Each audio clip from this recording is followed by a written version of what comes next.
नमस्कार, बहुत स्वागत है आपका जी मध्य प्रदेश छत्तीसगढ़ पर। आपके साथ मैं हूं सोनाली सिंह। क्या सियासी स्लेट से आज नेम प्लेट मिट गई? ये सवाल हम इसलिए पूछ रहे हैं क्योंकि कांवड़ यात्रा रूट पर दुकानों के आगे नेम प्लेट लगाने पर सुप्रीम कोर्ट का आदेश सामने आ चुका है।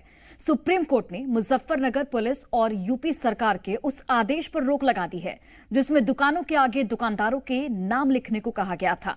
कोर्ट ने कहा है कि किसी को पहचान बताने की जरूरत नहीं है, सिर्फ दुकानदार खाने का प्रकार बताएं, यानी खाना शाकाहारी है या मांसाहारी, ये जरूर बताएं।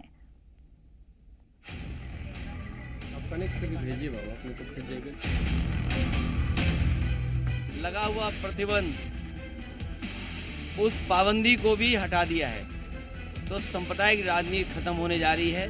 इसका दुख भारतीय जनता पार्टी को है। सरकार की ओर से जवाब लगना होगा, लगाया जाएगा, लेकिन अभी सर्वोच्च न्यायालय का जो भी आदेश है उसका अनुपालन होगा।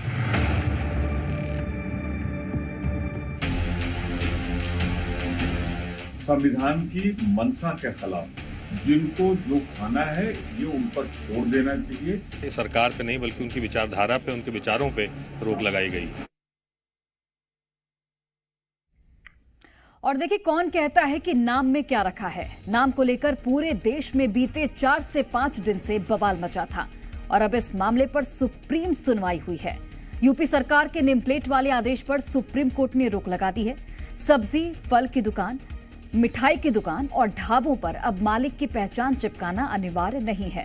सुप्रीम कोर्ट ने इस फैसले में क्या कहा और इसका क्या असर हो रहा है, देखिए रिपोर्ट के जरिए।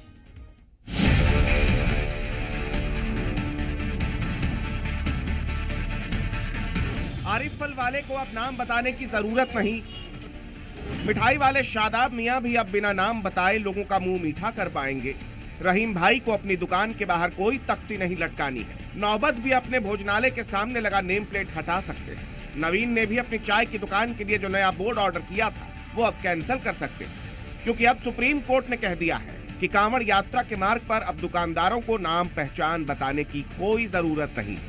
सुप्रीम कोर्ट की बेंच ने जो मुजफ्फरनगर पुलिस की डायरेक्टिव थी उस डायरेक्टिव को पढ़ा, समझा और ये पाया कि ये डायरेक्टिव जो है कॉन्स्टिट्यूशनल वैल्यूज से बियॉन्ड ट्रैवल कर रहा है। सुप्रीम कोर्ट में सोमवार को कांवड़ यात्रा नेम प्लेट विवाद मामले में सुनवाई हुई। इस दौरान कोर्ट ने उत्तर प्रदेश सरकार के उस फैसले पर अंतरिम रोक लगा दी है जिसमें कांवड़ रूट पर दुकानदारों को अपनी पहचान बताने को कहा गया था। कोर्ट ने कहा कि दुकानदारों को बस खाने का प्रकार बताना होगा। दुकानदार को शाकाहारी या मांसाहारी लिखना अनिवार्य होगा। दरअसल इस मामले में NGO association of protection of civil rights ने उत्तर प्रदेश सरकार के आदेश को सुप्रीम कोर्ट में चुनौती दी। सोमवार को जस्टिस ऋषिकेश रॉय और जस्टिस एसवीएन भट्टी की पीठ ने इस पर सुनवाई की, जिसमें यूपी सरकार के आदेश पर अंतरिम रोक लगा दी गई। कोर्ट का ये नजरिया था क्या कि किस तरह का खाना सर्व होता है, वेज या नॉन वेज, ये ज्यादा इम्पोर्टेंट है इन कंपैरिजन टू उसको कौन सर्व कर रहा है। कोर्ट ने पिटीशन का संज्ञान लेते हुए नोटिस इशू किया है और यह notice state of Uttar Pradesh, state of Uttarakhand और मध्य प्रदेश के खिलाफ इशू हुआ है। नेम प्लेट का फैसला आया तो मानो मुजफ्फरनगर में माहौल ही बदल गया। दुकानदारों का इस फैसले पर क्या कहना है, जरा वो सुनिए। उन्होंने बहुत अच्छा करा। सुप्रीम कोर्ट का जो आदेश है वो बहुत बढ़िया है, इसमें कोई वो नहीं है। बीते कुछ दिनों से इस मुद्दे पर खूब राजनीति भी हुई। ऐसे में नेम प्लेट पर सुप्रीम फैसले के बाद राजनीतिक बयानवीरों ने भी अपनी राय रखी। सर्वोच्च न्यायालय के अंतरिम आदेश और इस पिटीशन पर सुनवाई के लिए अगली तिथि लगाना दोनों प्रथम दृष्टया प्राइमा फेसाई ये विभाजनकारी है समाज। सुप्रीम कोर्ट के इस फैसले का स्वागत करता हूं। हमारा एप्रीहेंशन था कि इससे समाज में विभाजन पैदा होगा। सुप्रीम कोर्ट ने इसका नोटिस लिया, धन्यवाद। भाजपा पहले प्रयोग करती है फिर उसका उपयोग करती है। पहले भी कई प्रयोग हुए, राजनीतिक प्रयोग है, उम्मीद है उनको लगता है इसका उपयोग होगा, लेकिन जब तक हम जैसे लोग हैं हम बटने नहीं देंगे लोगों को।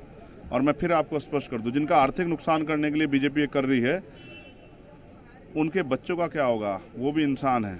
जब प्रधानमंत्री बात कर सबका सबके विकास की, तो इसमें मुसलमान क्यों बाहर है? हालांकि अभी मामला पूरी तरह से खत्म नहीं हुआ है। यूपी सरकार के इस आदेश पर अगली सुनवाई 26 जुलाई को होनी है। दिल्ली से अरविंद सिंह के साथ ब्यूरो रिपोर्ट, जी मीडिया। तो बिल्कुल देखिए, सुप्रीम कोर्ट ने तो कह दिया है कि दुकानदारों को नेम प्लेट लगाने की आवश्यकता नहीं है, लेकिन बागेश्वर बाबा ने तो अल्टीमेटम दे दिया है, वो भी टाइम के साथ। अब इसका क्या किया जाए? बागेश्वर धाम चलाने वाले धीरेन्द्र कृष्ण शास्त्री की चेतावनी किसके लिए है और क्या कोर्ट की रोक के बाद भी वो दुकानदारों का नेम प्लेट जबरन लगवाएंगे? देखिए इस रिपोर्ट में।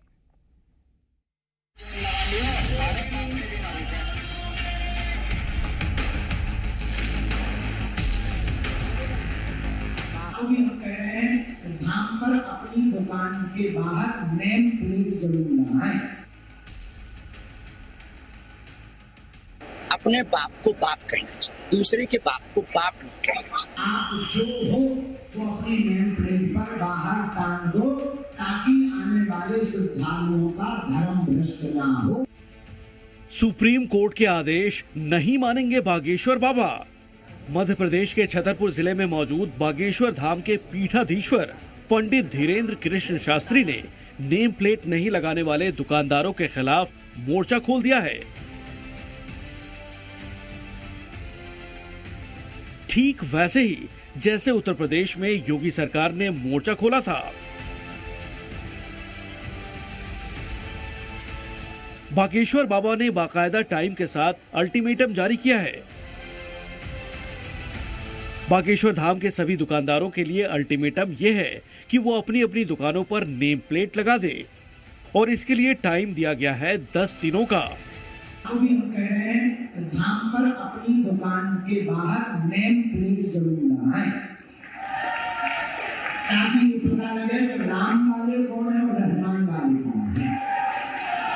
हमें ना नाम से दिक्कत है ना रहमान से दिक्कत है, हमें कालवेनियों से दिक्कत है। इसलिए नाम बताने में कोई दिक्कत नहीं है। आप जो हो वो अपनी नेम प्लेट पर बाहर टांग दो ताकि आने वाले श्रद्धालुओं का धर्म भ्रष्ट ना हो। ये हमारी आज्ञा है।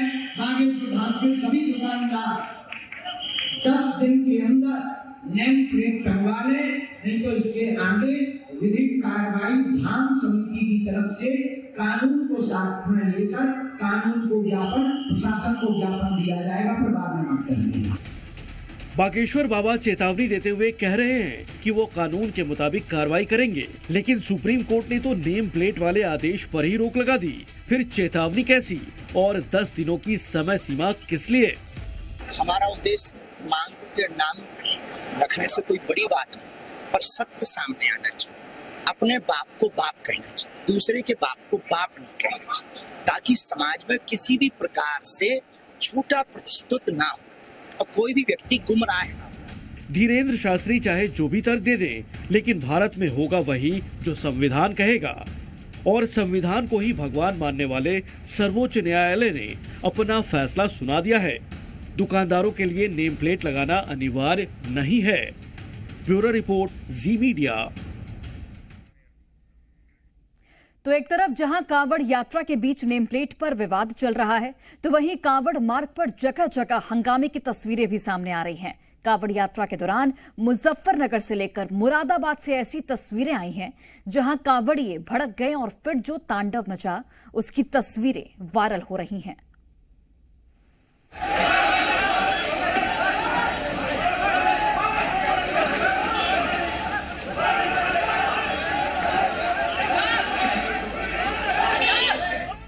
एक कार को दर्जन भर कांवड़ियों ने घेर रखा। कोई ऊपर चढ़कर कार को तोड़ रहा है तो कोई कार पर लात बरसा रहा है। इस कार की हालत तो देखिए, पुर्जा पुर्जा तोड़ दिया गया। ढाबे के सामने की यह जगह मानो रेसलिंग रिंग बन गई है और जिसके मन में जो आ रहा है वो कर रहा है। कार की यह हालत तो आपने देख ली, अब देखिए कार सवार का क्या हाल किया गया। ढाबे के अंदर कुछ कांवड़ियों ने कार सवार को घेर लिया और इस शख्स पर लात घूसों की बौछार कर दी। कुछ कांवड़िए तो पीछे कुर्सियां उछाल रहे हैं। ताज्जुब की बात है कि यह सब पुलिस की मौजूदगी में हो रहा है। अब यह भी जान लीजिए कि आखिर कांवड़िए भड़केंगे। आरोप है कि जब कांवड़ यात्री हरिद्वार से गंगा जल लेकर अपने घर को जा रहे थे, तभी पास से गुजर रही यह कार कांवड़ियों से टकरा गई, कांवड़ियों से टच हो गई, जिसके बाद गुस्साए कांवड़ियों ने कार सवार की जमकर पिटाई कर दी और कार का ये हाल कर दिया।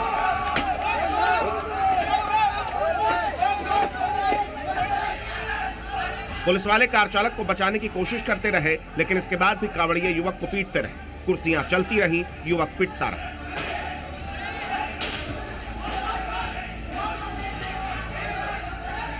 यही नहीं, कांवड़िये ढाबे में भी तोड़फोड़ करते हैं, हंगामा करते हैं, सड़क पर जाम भी लगा देते हैं।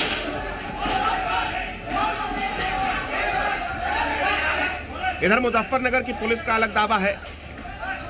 कहते हैं कि कार कांवड़ियों से टच ही नहीं हुई थी, कांवड़ खंडित नहीं हुई थी, और तो और आरोपी बवाल के बाद वहां से रवाना हो चुके हैं।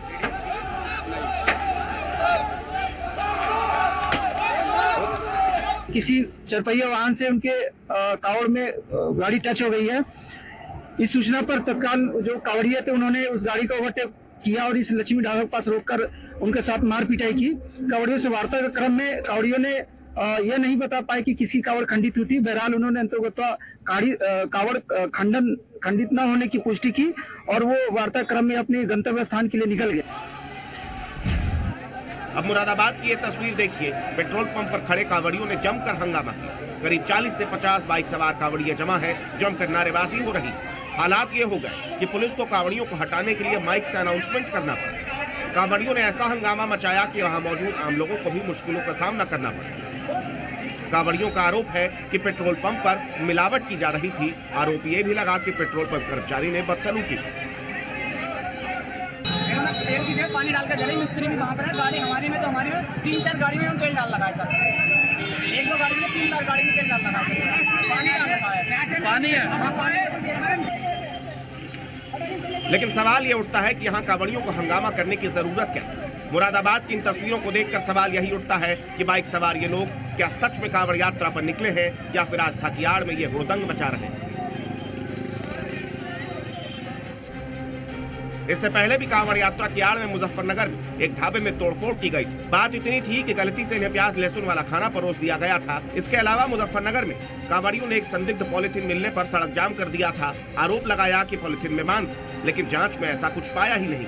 सवाल ये भी उठता है कि आखिर कांवड़ यात्रा की आड़ क्यों उत्पात मचाया जा रहा है। ऐसी घटनाओं से निपटने के लिए पुलिस के पास कोई प्लान है भी या नहीं, या फिर जिस तरह मुजफ्फरनगर की पुलिस कार चालक को पीटते देखती रही, क्या उसी तरह से आगे भी हाथ पर हाथ धर कर बैठी रही। मुजफ्फरनगर से अंकित मित्तल के साथ ब्यूरो रिपोर्ट, जी मीडिया।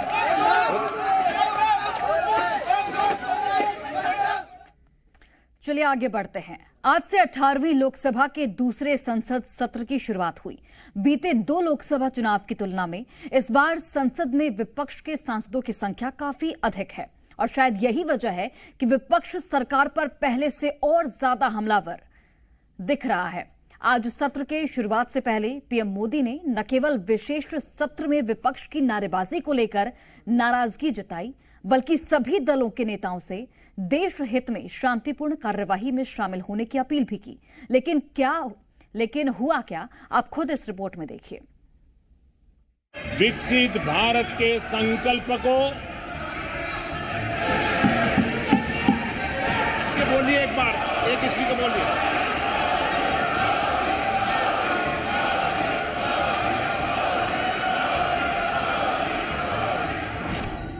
तस्वीरें 2 जुलाई 2024 की है। प्रधानमंत्री मोदी राष्ट्रपति के अभिभाषण पर बोलने के लिए खड़े हुए तो विपक्ष ने मानो पूरा सदन सिर पर उठा लिया। विपक्ष ने मणिपुर के मुद्दे पर नारेबाजी की। ऑनरेबल मेंबर्स, माननीय प्रधानमंत्री जी बोलेंगे। मणिपुर के मैंने एक माननीय सदस्य को पहले ही बोलने का मौका दे दिया था। उनकी पार्टी से 9 मेंबर बोले। नीट पेपर लीक मामले में जमकर हंगामा किया। ऐसा कई बार हुआ कि लोकसभा स्पीकर को बीच में कार्यवाही रोककर विपक्षी नेताओं को समझाना पड़ा। आपने 90 मिनट बोला, ये संसद में तरीका ठीक नहीं है। मैं आग्रह करूंगा, आप इस तरीके से संसद की मर्यादाओं को बनाए, उचित नहीं है। संबोधन के 5वें मिनट पर ही पीएम मोदी अपनी कुर्सी पर बैठ गए और लोकसभा स्पीकर ओम बिरला को बीच में ही राहुल गांधी को टोकना पड़ा। प्रतिपक्ष के नेता, माननीय प्रतिपक्ष के नेता, ये शोभा नहीं देता। आपको पर्याप्त समय, पर्याप्त अवसर दिया है। पीएम मोदी दोबारा बोलने के लिए खड़े हुए तो इस दफा ईयरफोन लगाकर पीएम मोदी देश के विकास की बात कर रहे थे और विपक्ष जस्टिस जस्टिस के नारे लगा रहा था। और इसी के कारण देश अब कहने लगा है अब भारत कुछ भी कर सकता है। आदरणीय सभापति जी,